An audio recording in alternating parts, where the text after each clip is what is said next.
My fellow Americans, I want to speak to you tonight about the need for us to lower the temperature in our politics and to remember, while we may disagree, we are not enemies. We're neighbors, we're friends, co-workers, citizens, and most importantly, we're fellow Americans. We must stand together. Yesterday's shooting at Donald Trump's rally in Pennsylvania calls on all of us to take a step back, take stock of where we are, how we go forward from here.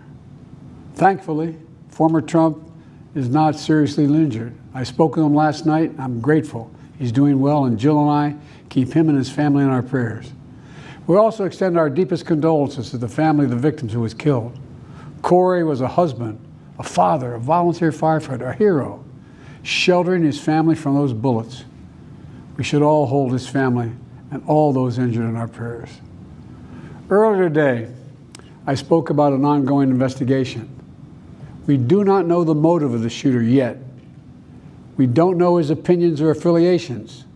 We don't know whether he had help or support or if he communicated with anyone else. Law enforcement professionals, as I speak, are investigating those questions. Tonight, I want to speak to what we do know. A former president was shot, an American citizen killed, while simply exercising his freedom to support the candidate of his choosing. We cannot, we must not go down this road in America. We've traveled it before throughout our history. Violence has never been the answer.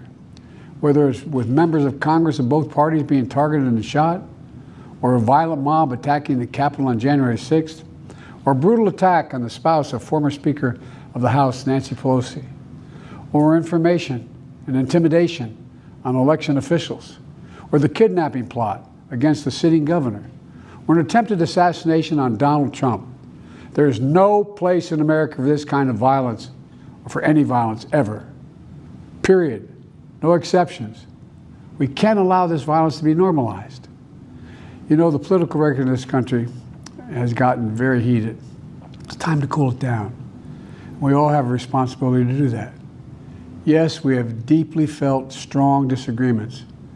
The stakes in this election are enormously high. I've said it many times that the choice in this election we make in this election is going to shape the future of America and the world for decades to come. I believe that with all my soul.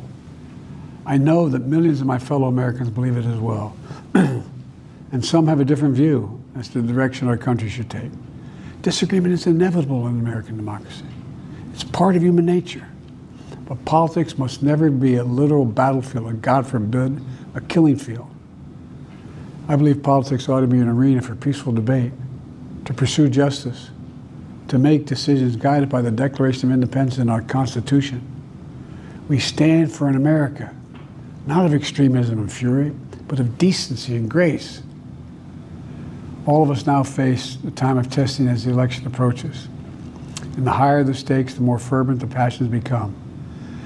This places an added burden on each of us to ensure that no matter how strong our convictions, we must never descend into violence.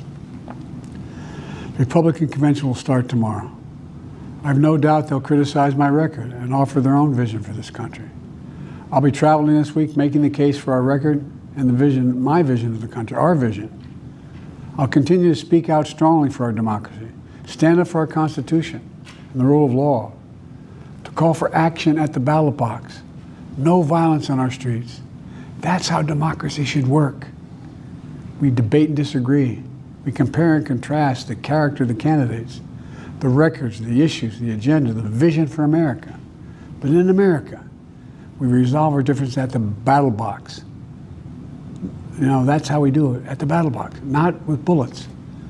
The power to change America should always rest in the hands of the people, not in the hands of a would-be assassin. You know, the path forward through competing visions of the campaign should always be resolved peacefully, not through acts of violence. You know, we're blessed to live in the greatest country on earth, and I believe that with every soul, every power of my being. So tonight, I'm asking every American to recommit, to think about it. What's made America so special? Here in America, everyone must be treated with dignity and respect, and hate must have no safe harbor. Here in America, We need to get out of our silos, where we only listen to those with whom we agree, where misinformation is rampant, where foreign actors fan the flames of our division to shape the outcomes consistent with their interests, not ours. Let's remember, here in America, while unity is the most elusive of all goals right now, nothing is more important for us now than standing together. We can do this. You know, from the beginning, our founders understood the power of passion. And so they created a democracy that gave reason and balance a chance to prevail over brute force. That's the American we must be. An American democracy where arguments are made in good faith. An American democracy where the rule of law is respected. An American democracy where decency, dignity, fair play aren't just quaint notions, but living, breathing realities. We owe that to those who come before us, to those who gave their lives for this country. We owe that to ourselves. We owe it to our children and our grandchildren. Look, let's never lose sight of who we are. Let's remember we are the United States of America.